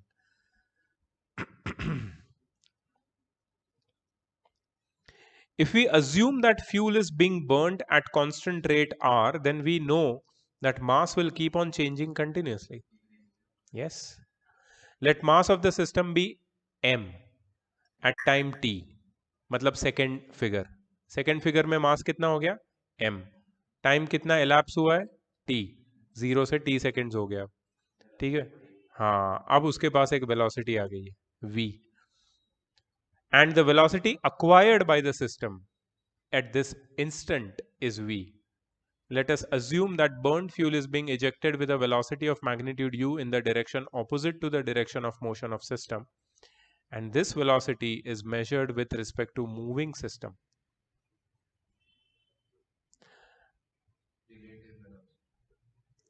Burnt fuel is ejected with a velocity of magnitude u in the direction opposite to the direction of motion of system, and this velocity is measured with respect to the moving system.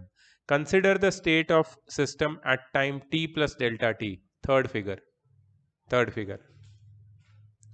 Now see, inside the rocket mass कितना दिखा है, m minus delta m, मतलब delta t time interval में कितना मास कम हुआ, delta m. तो अब कितना मास बचा है, m माइनस डेल्टा एम। इस इंस्टेंट पे वेलोसिटी कितनी इंक्रीज हुई है, v प्लस डेल्टा वी। इस इंस्टेंट पे रॉकेट का जो गैसेस है वो कौन सी स्पीड से इजेक्ट हो रहा है, स्पीड से, स्पीड यहां पे लिखा है u minus V, u minus V. ये u माइनस वी क्या है, relative velocity of what, with respect to the rocket. मतलब जो रॉकेट पे होगा उसको लगेगा कि gases are leaving the rocket with the velocity of u minus V, gases release हो गए बैकवर्ड डायरेक्शन में। Okay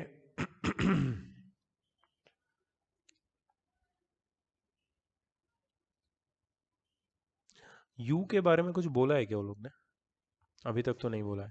we know that at the time of separation of delta m system was moving with velocity v and hence this should be added as per vector algebra to the relative velocity of delta m to get its net velocity. Since v is along positive x-axis, hence net velocity of separated mass m. ये separated mass delta m क्या है, gases का मास जो eject हो गए, तो उनकी भी तो कुछ वेलोसिटी होगी, तो वो बोलेंगे, वो बोल रहे हैं कि वो u माइनस वी हो जाएगी।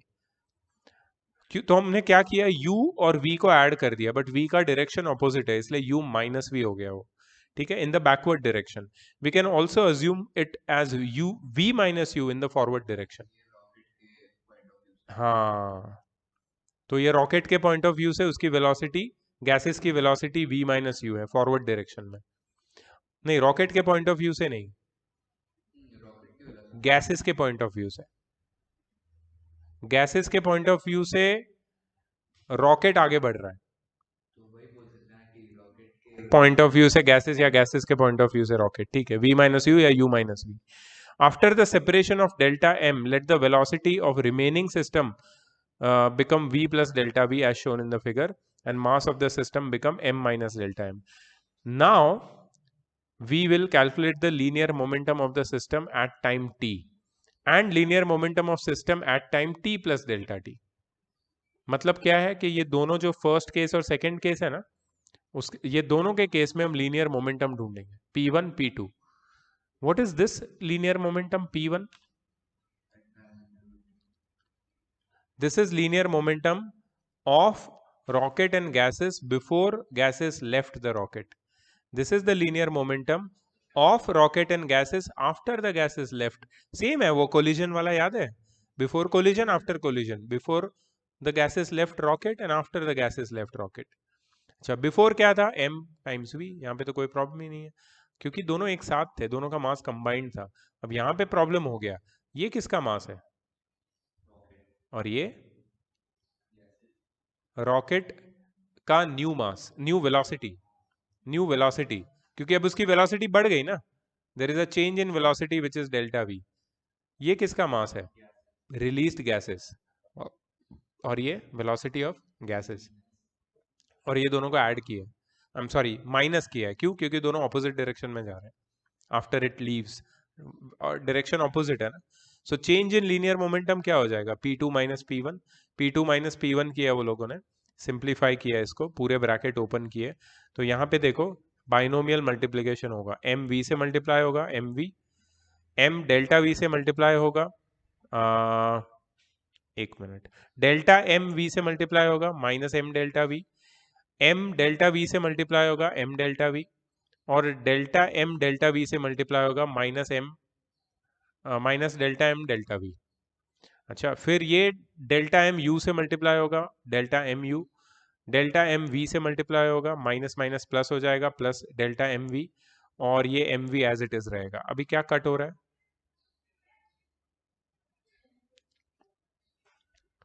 ये इसके साथ कट हो रहा है, ऑपोजिट साइन, और क्या कट हो रहा है,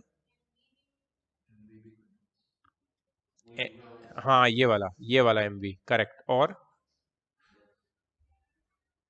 यस, और कुछ भी कट नहीं हो रहा है। So we get delta P as M delta V minus delta M delta V minus delta M into you.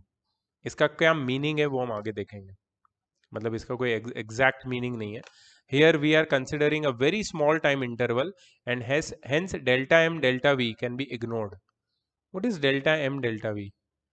Change in mass of the rocket for a very small interval of time and change in velocity और उनका product. अब दो छोटी quantity है जो points में है, उनको मल्टीप्लाई करोगे तो और छोटी क्वांटिटी मिलेगी। जैसे 0.1 इंटू 0.1 इज 0.01 और छोटा। तो ये दो, हाँ ये तो छोटा सा मोमेंटम है which is happening in very small amount of time, इसको इग्नोर कर दिया है। तो हमें क्या मिला? Delta P is equal to M delta V minus delta M U. Now we can apply Newton's second law of motion. So external force is rate of change of momentum with respect to time. हाँ, rate of change of momentum. Rate of change of momentum में delta P की जगह हमने ये डाल दिया m delta v minus delta M U, और फिर डेल्टा t को दोनों के डिनोमिनेटर में लिखा। अच्छा यहाँ पे क्या आया हमें? m delta v by delta T. What is delta v by delta T? Acceleration, that is dv by dt। ठीक है, और यहाँ पे क्या लिखा हमने? Delta m by delta T, mass ejected in a very small interval of time. Now interval of time हम लोग इतना छोटा ले रहे हैं कि it approaches zero, infinitesimally small. Then the above equation can be written in this form also. मतलब we are now differential equation बना रहे हैं, m dv by dt minus u dm by dt. So f external plus u dm by dt is equal to m dv by dt. In the above equation dm by dt, ये वाला, is the rate at which fuel is being burnt. Above equation is valid for instant to instant basis. मतलब जितना ज्यादा fuel, जितना ज्यादा rate से burn होगा, उतना ज्यादा एक्सटर्नल फोर्स रॉकेट एक्सपीरियंस करेगा, मतलब इतना ज्यादा प्रोपेल करेगा। ठीक है, so m into d v by d t क्या होता है? Mass into acceleration which is force. मतलब total force experience by the rocket does not only depend on the external force which is propelling it, that is mass of ejection, it also depends on the rate at which fuel is burnt.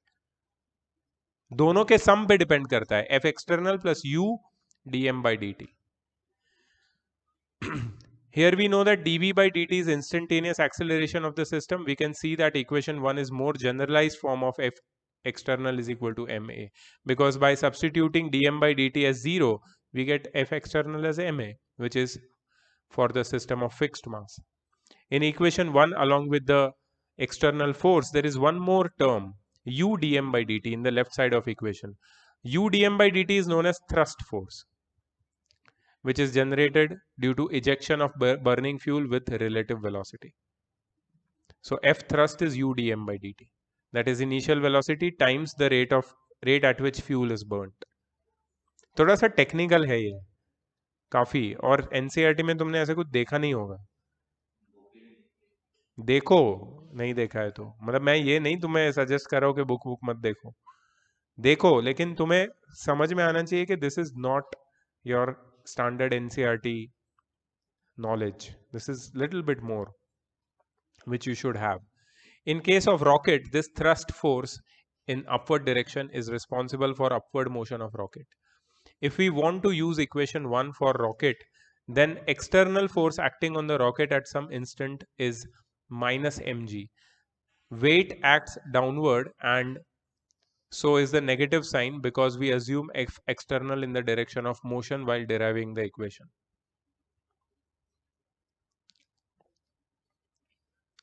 मतलब किसी एक instant पे ऐसा होगा कि जो external force है it is exactly opposite to its weight, exactly opposite to the force due to gravity which is acting on it. But since it is continuously accelerating, soon F external becomes greater than the opposite direction, the force exerted by the gravity, that is weight, and it continues propelling. ये कब होगा पता है? ये situation कब आएगी, कोई बता सकता है?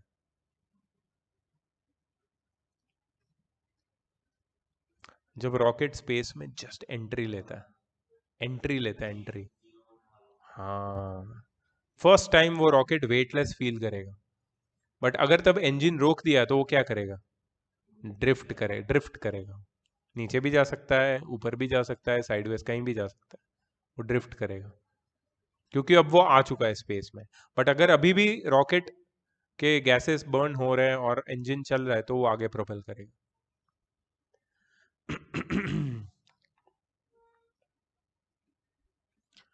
But here note that mg is not constant. It is not constant because m is continuously changing. अगर engine चल रहा है तो, and also due to the change in value of g as the rocket goes up to greater heights, and g cannot be assumed to be constant.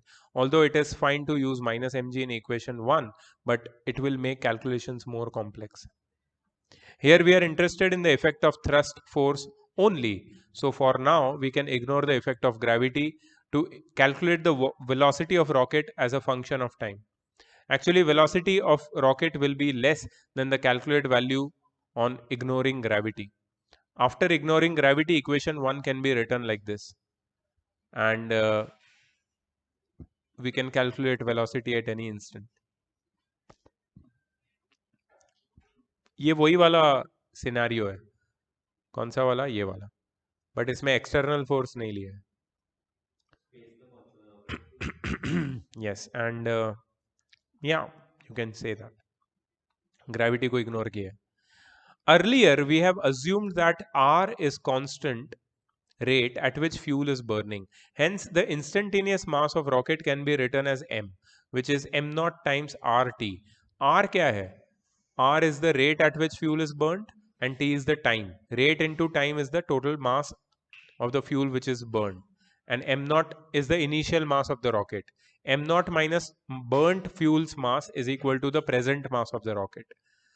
On substituting the above in above equation, we get ur is equal to ur.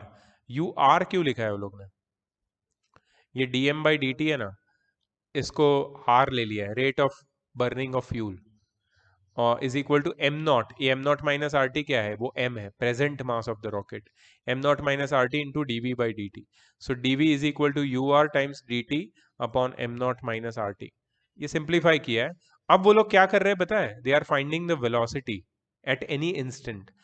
तो कैसे कर रहे हैं? D V को integrate करेंगे with respect to V, तो मुझे velocity मिल जाएगी. इंटीग्रेशन याद है ना? और यहाँ पे हमारे पास जो फंक्शन है वो टाइम का है, उसको इंटीग्रेट करेंगे. ये हमारा जो डिफरेंशियल कोएफिशिएंट है वो dt है, इसको इंटीग्रेट करेंगे तो हमें टाइम मिलेगा. तो यहाँ पे dv को इंटीग्रेट किया फ्रॉम 0 टू v, हमें v मिल गया. और यहाँ पे dt by M naught minus are T को इंटीग्रेट किया तो हमें मिल गया this is 1 upon M naught minus are T. With respect to time हम लोग इंटीग्रेट कर रहे हैं, so it gives you minus 1 by R natural log of M naught minus are T. अब ये कैसे किया, इसके लिए तुम्हें इंटीग्रेशन के कुछ फॉर्मूला याद करने पड़ेंगे. फिर हमने लिमिट्स इंट्रोड्यूस किया, and here we find the instantaneous velocity of the rocket at any instant. तो we should know r, we should know t, and we should know m naught, initial mass. So we can find the instantaneous velocity. Yes, log, natural log. ये natural log है, natural log. So equation 3 represents the velocity of the rocket as a function of time. We know that m naught minus rt is instantaneous mass of the rocket. मतलब इसको capital m भी ले सकते हैं denominator को ऐसे करके. और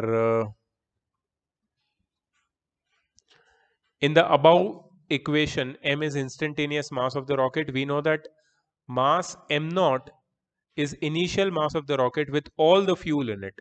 Let mr be the mass of rocket without fuel. Hence the mass of fuel is m naught minus mr. Burnt out speed of the rocket is referred to as the speed of rocket when all the fuel is exhausted. Since final mass of the rocket is mr, hence burnt out speed can be explained as maximum speed attained by the rocket.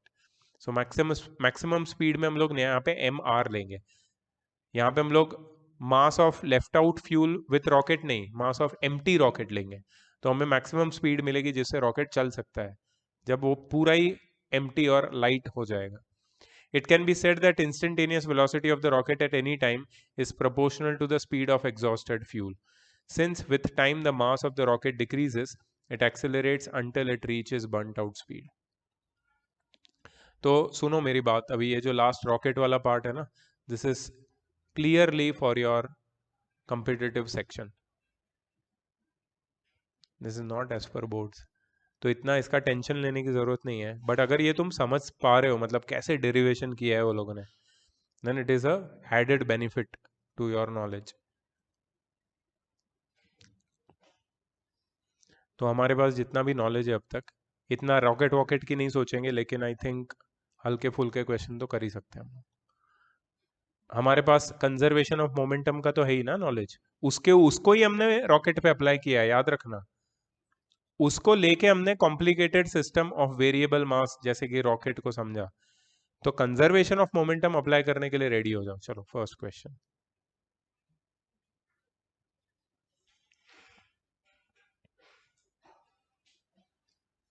Conservation of momentum कौन से law से आया है? Second law. Third law. Third law, action reaction. F1 is equal to minus F2.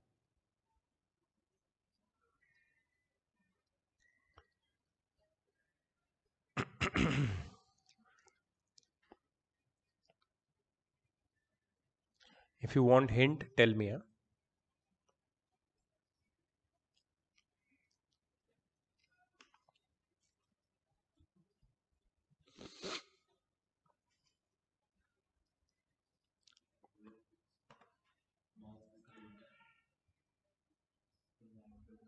किसका नहीं दिया है उसका ढूंढना है।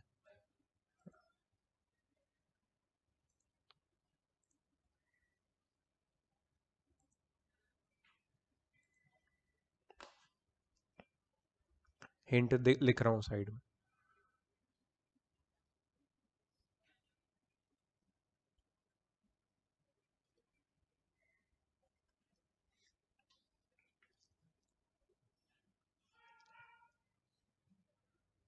म्यूजिक का आवाज आ रहा है ना, कुछ बहुत लाइट सॉफ्ट म्यूजिक बज रहा है।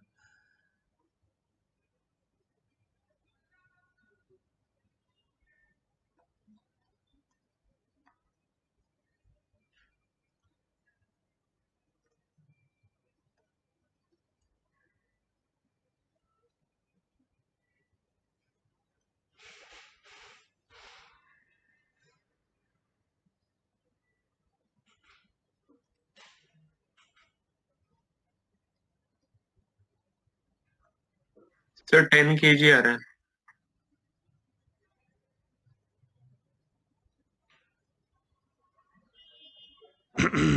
ओके।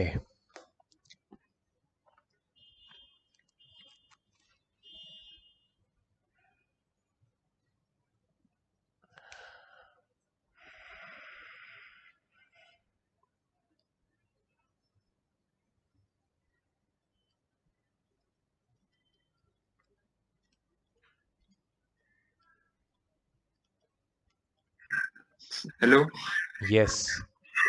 सर, एग्जैक्ट 10 नहीं आ रहा है, 10.6 kg। ठीक है, देखते हैं। ये लोग भी कर रहे हैं, I am waiting. Yes, sir, 10.6 kg. Very good.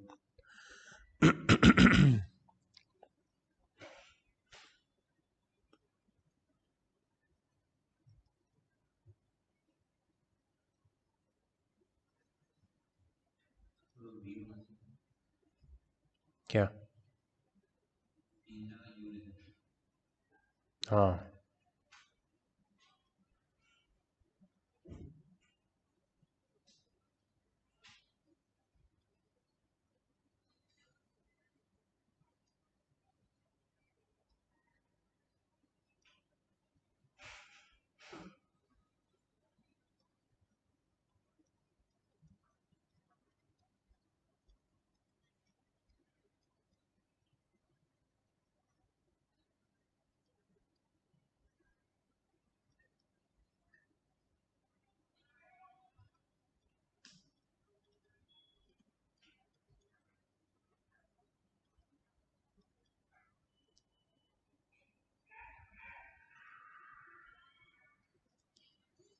लगता है वर्ल्ड कप यही लोग लाएंगे इस बार तो यार।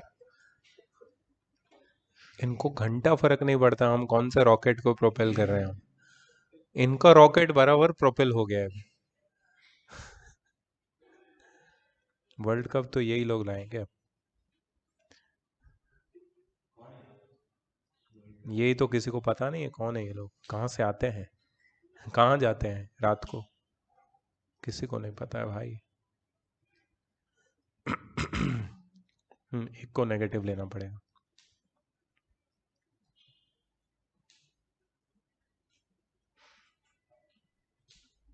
सिर्फ रैपल के मोमेंटम को बुलेट के मोमेंटम से इक्वेट हो सकते हैं।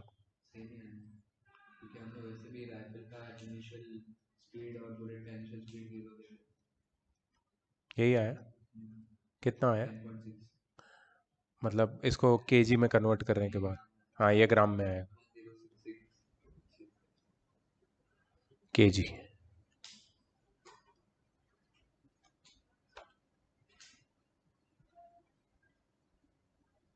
$10.66 करेक्ट। MVMU।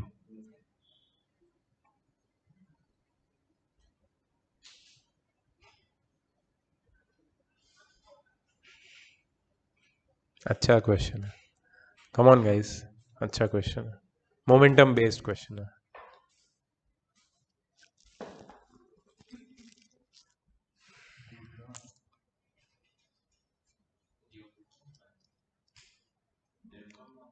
न्यूट्रॉन कौन है? Neutron is hydrogen atom with 2 neutrons. radioactivity Yeah, it is radioactive. The isotope of hydrogen, radioactive isotope of hydrogen.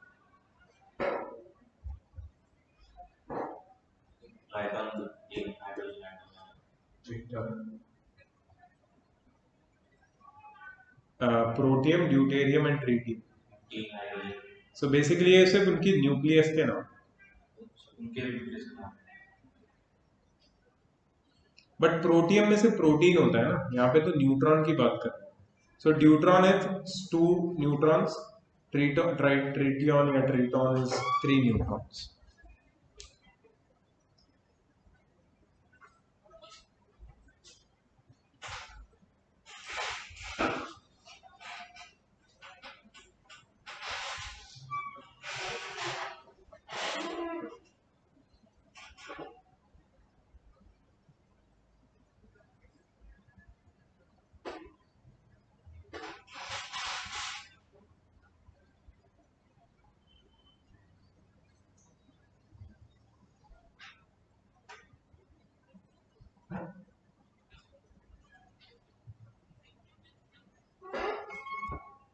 We'll stop the recording.